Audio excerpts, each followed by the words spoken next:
Welcome back to another class on the Treasures of Mishnayot. We are continuing in Masech Berachot, Perek Bet, Mishna Bet. This will be part 2 of the Shi'ur, and with this we will wrap up the Mishnah Bili Neder. We're going to want to see today in the second half of the Mishnah what is the importance of saying Shema, V'hayam Shemo, and then Vayomer. Before we do that, let's run through the Mishnah of what we did yesterday in short. Elohen ben haperakim. These are considered to be in between the paragraphs. Ben bracha rishona l'shniya, between the first blessing and the second blessing. Ben shniya l'shema, between the second blessing and shema. Ben shema l'vayam shemo, between shema and vayam shemo. Ben vayam shemo l'vayomer, between vayam shemo and vayomer. Ben vayomer l'emet v'yativ, between vayomer and emet v'yativ. All these things are considered to be in between the paragraphs. Look how fast we did it, but yesterday we had elaborated on it and we actually even showed it inside the siddur. But that is the beauty of when you learn Torah. When you learn it the first way, the right way, automatically when you come back a second time, a third time, you get it. Then we had the opinion of Rabbi Yehuda. Rabbi Yehuda said, Ben vayomer la'emet v'yativ lo yafsik.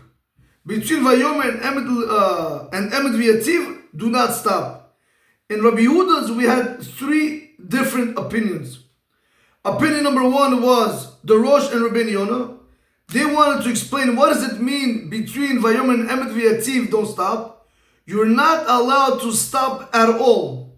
Right? Their language was, Ben ani Hashem Elokechem le'emet lo yafsik klal, afilu kimo be'emtza parsha. You're not allowed to, when you're saying the words Ani Hashem Elokechem, and afterward there's Emet V'yativ, because the Tana before Rabbi Yehuda said between Vayomer and Emet V'yativ you're allowed to stop. That means when I say Ani Hashem Elokechem, the Tana before says over there you're allowed to stop and then continue Emet V'yativ. Comes the Rosh and Rabbeinu Yonah, they're telling you no. When you're saying Ani Hashem Elokechem, between Ani Hashem Elokechem to the word Emet, do not stop over there at all, even like you are in the middle of the paragraph of Shema. Because remember, when you are in the middle of the paragraph, there are different rules. When you are in between the paragraphs, there are different rules, like we saw in Mishnah Aleph. Then we saw the Tosfot Yom Tov. He wanted to explain, he wanted to learn like the Rosh and Rabbeinu Yonah, and he added, but however, when it comes to Emet, and then the word Yativ, right? You say Emet V'yativ. When it comes to the word between Emet and the word V'yativ, over there he says you're allowed to stop like the laws when you would stop for something in the middle of the paragraph. Then we saw the Rambam. The Rambam said he wanted to learn Ben Vayomer Emet V'yativ Lo Yafsik. The Rambam wanted to learn Rabbi Yehuda's understanding when he says between Vayomer and Emet V'yativ you're not allowed to stop. He wanted to say Kimo Ben Aperakim. You can't stop over there like you would do for in between the paragraphs. Ela kimo be'emtza. Rather, you're allowed to go ahead and you're allowed to stop there as if you were in the middle of the paragraph, meaning l'sh'ol mipnei. You're allowed to go ahead and ask somebody about their well-being if you are afraid of them. Ule'ashiv mipnei kavod. And you're allowed to reply back to somebody who is honorable. Rabbi Yehuda, like the opinion of Rabbi Yehuda, shalacha kimoto, because the halacha is like him. Again, Rabotai, when it comes to Be'emtza and Ben Aperakim, you always got to remember the first Mishnah, and plus the opinions that read on the bottom, you basically have to substitute and you will be able to go ahead and fill in the blanks. Fine. Now we're moving to the new case today. We're moving to the second part of the Mishnah. The Mishnah says, Amar Rabbi Yeshua ben Korcha. Rabbi Yeshua, the son of Korcha, said, I'm continuing in the Kahati, and then we'll just do it on top right away. Just let's get an understanding. And then we'll do the Mishnah after that. Amar Rabbi Yeshua ben Korcha, Rabbi Yeshua the son of Korcha said, Lama kadma parshat Shema levayam Shemo. Why did the Torah, not the Torah, why did the Chachamim place the parsha of Shema and Ve'ahavta, because they go together, before the parsha of Vayam Shemo? When you're reading Shema, you don't say Ve'hayim Shemo, then Vayomer, then Shema. Correct? No, there's an order. Shema, let's say they go together. Then you have V'hayam Shemoah. Then you have Vayomer. Why is it in that order? That's what he's asking over here. Amar Rabbi Yeshua ben Korcha. Rabbi Yeshua, the son of Korcha, asked, Lama kadma parsha Shema levayim Shemoah. Why did the parsha of Shema precede the parsha of Vayim Shemoah? So he says, Lama yikdimu hachamim b'kri Shema parsha Shema leparsha Vayim Shemoah.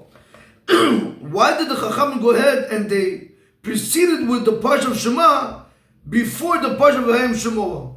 Im ne'emar mipnei shekadma la b'Torah. If you're going to tell me because the parsha of Shema preceded the parsha of Vayim Shemoah in the Torah, that's a problem. Why? Harei tzitzit kodem b'Torah leparsha Shema. The parsha of tzitzit of Vayomer is even prior to parsha Shema. V'sidurahi b'Kri Shema b'achrona, and the Chachamim they placed it in as the last paragraph in Kri Shema, even though it's way before the parsha of Shema. Again, the parsha of Vayomer in the Torah is written before the parsha of Shema. So why is that parsha of Vayomer, when it comes to reciting the Shema itself, why is it the last thing? It should have been the first. So that's not a good reason. Because we want to say, why did the Chachamim precede with Shema before Vayim Shemoah? Because maybe that's the way it's written in the Torah. That can be the case. Because in the Torah, before Shema, you have Vayomer. So why isn't Vayomer the first paragraph? Why is Vayomer the last paragraph? Eila, rather, he says, Mikan, from here, Sheseder HaParashot b'Kri Shema Eino Kisidram b'Torah. You have to say from here that the order of the Parashiyot in reciting the Shema are not like the way that the order is done in the Torah. Imken, if so, Mahu Hatam Shel Seder HaParashiyot b'Kri Shema. So what is the reason that the Chachamim went and they arranged the Parashiyot in Kri Shema, Shema, Ve'ahavta, Vayim Shemoah, and Vayomer? Why did they have to go in that order?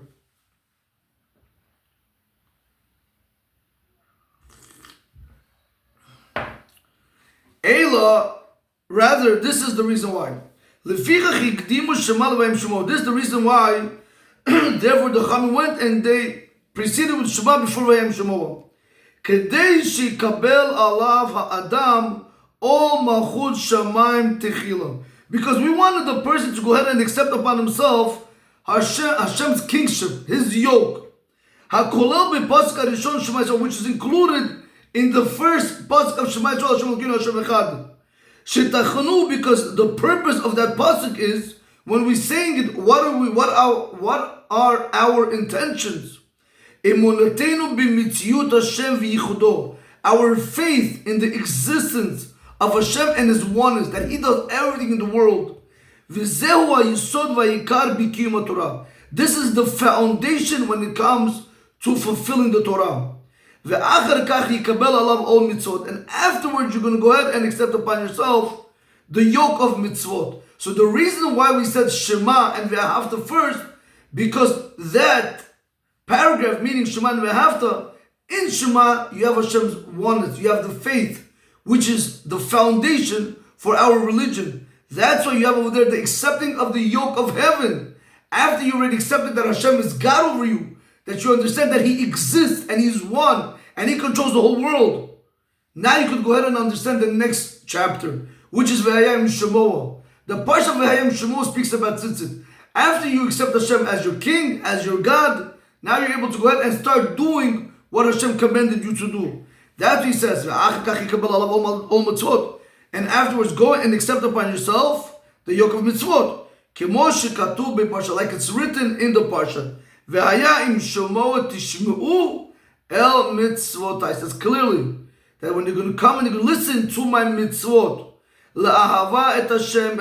love Hashem your God, and to serve Him with all your heart, and with all your soul. So we see clearly over here that the second part of Vayim Shemoah, the reason why it came second, is because over there we see clearly is dealing by accepting the mitzvot, where we have to go ahead and we have to serve Hashem with all our heart and all our soul. V'lama kadma parsha Vayim Shemoah leVayomer. So why did the parsha of Vayim Shemoah precede to Vayomer? Leparsha Vayomer, to parsha Vayomer. V'arei gam beVayomer yesh me'en kabbalat malchut shamayim v'gam kabbalat mitzvot. He says, I don't understand. You just said a second ago that Vayim Shemoah has the acceptance of mitzvot on you. Says good. So why did it precede Vayomer? Vayomer also has similar to accepting of the mitzvot and accepting Hashem as your king, right? So he says over here, Shekatuba, because it's written over there, Lema'ane tizkiru, in order for you to remember, Va'asitim et kol mitzvotai, and you're going to go ahead and do all my mitzvot, which is coming to remind you on all mitzvot. Ani Hashem Elokech, I am Hashem your God, which is coming to teach you that Hashem is your king. So you see clearly in Vayomer, you also have that all Malchut Shamayim and also all mitzvot. So why did Vayam Shemoah precede Vayomer? So he says over here, Shevayam Shemoah noheg bayom u'balayla, because Vayam Shemoah is said during the day and at night. Koloimor, meaning to say, Shebeparsha Vayam Shemoah, in the Parsha Vayam Shemoah, מדוברת על התורה ומצוות הנוהגת בין ביום ובין בלילה. It speaks, the Torah speaks about the mitzvot that one has to do during the day and during the night. You have that in Parsha Vayam Shemoah. Vayomer, however, ain't a noheg ele bayom, but the Parsha of Vayomer, it has mitzvot which you can only do during the day. Ve'ilu bi Parsha Vayomer midubar beikar al mitzvah tzitzit, because in Parsha Vayomer it speaks mainly on the mitzvah of tzitzit, she'eno heged el bayom, which is only applicable during the day. Kimo sheba'aru kvar besof Perek, like we explained already in the end of chapter 1. So what are we seeing over here? What is the reason Vayam Shemoah preceded Vayomer? Very simple. Because the Torah speaks about the mitzvot in Vayam Shemoah. Mitzvot are done. You have mitzvot in the Parsha Vayam Shemoah that can be done during the day and during the night. But the Parsha Vayomer, you can only have mitzvot over there that is done during the day. Since Vayam Shemoah has mitzvot that are done during the day and the night, therefore it preceded the Parsha Vayomer, which only has a mitzvah that's done during the day. Continue the Kahati. Again, we finished with the Mishna. Now he's going to give us different understandings, different explanations. V'yesh mefarshim sheparshat tzitzit en nohogim lomar el biyom. There are those that want to explain that parshat tzitzit you only say during the day. Ein hagdmatenu lemishnahei Perek Aleph. It says, look into the introduction to Mishnahei chapter 1. Okay, we'll get there, but we're not there now. That's according to some they want to learn that Parshat Tzitzit could only be said during the day and not at night. Continues the Kahat and he says, "B'gimor misofim od tam leseder parshayot." The Gemara adds more reason to the reason why the parshayot are arranged in this manner. Sheparshat Shema kolelet shelosha divarim, because the Parshat Shema it includes three things: lilmod, when he said v'dibarta bam, that's you have to learn Torah. Lilamed, because v'dibarta bam means you should speak in them. That means lilmod, to learn. Lilamed, to teach. V'shinam tam l'manecha, that's how you should teach your children. V'la'asot, and also you have to do. Ukshartem, uchtavtem. You have to tie the tefillin and you have to write the mezuzah. But Parsha Vayomer ein ba ela la'asot belvat. But Parsha Vayomer it only has to do alone. Va'asitim et kol mitzvotai, because it says over there you should do all my mitzvot. Now Rabotai, what is coming over here? According to the way the Gemara wants to understand it, the reason why Parsha Shema and Vayam Shemoah preceded the Parsha of Vayomer, because in the other Parshot you have over there Lilmod, Lilamed, Vila Asot, to learn, to teach, and to do. However, in Parshat Tzitzit you only have one, La Asot. So that's why the Chachamim tell us in the Gemara, that's why they went ahead and they arranged the Parshiyot in that fashion. So Rabotai, let's go ahead and do the Mishnah from Amar Rabbi Yeshua ben Korcha inside the Mishnah alone. Amar Rabbi Yeshua ben Korcha, Rabbi Yeshua the son of Korcha said, Lama kadma Shema v'hayam Shemoah. Why did Shema precede to v'hayam Shemoah? So he says, Ela kedei sheyikabel alav ol malchut shamayim techila. Because we wanted a person to go ahead and accept upon himself the yoke of kingship upon himself first. Ve'achar kach yikabel alav ol mitzvot. and afterwards you're going to go ahead and accept upon yourself the yoke of mitzvot. V'hayam shemo levayomer. So why did you proceed with v'hayam shemo to vayomer? Very simple. Shev'hayam shemo noheg bayom u'belayla. Because v'hayam shemo you have mitzvot that are done during the day and during the night. However, vayomer eina noheg elu bayom. But vayomer, you only have mitzvot there that are done during the day. Rabotai, we conclude with Mishna Bet, Perek Bet, Mishna Bet, Belinat Bezrat Hashem. Tomorrow's Mishna in Mishna Gimel, very important Mishna, where it's going to speak about Hakore et Shema v'lo hishmi le'ozno. That if a person recited Shema and you didn't hear what you were saying, very, very important Mishna, Rabotai, Machloket between the Tanakam and Rabbi Yossi. If you fulfill your obligation, we'll see this halachot, or more like, or better yet, we'll see this Mishna B'ezrat Hashem B'leneder tomorrow. Baruch Adonai L'olam. Amen ve'amen.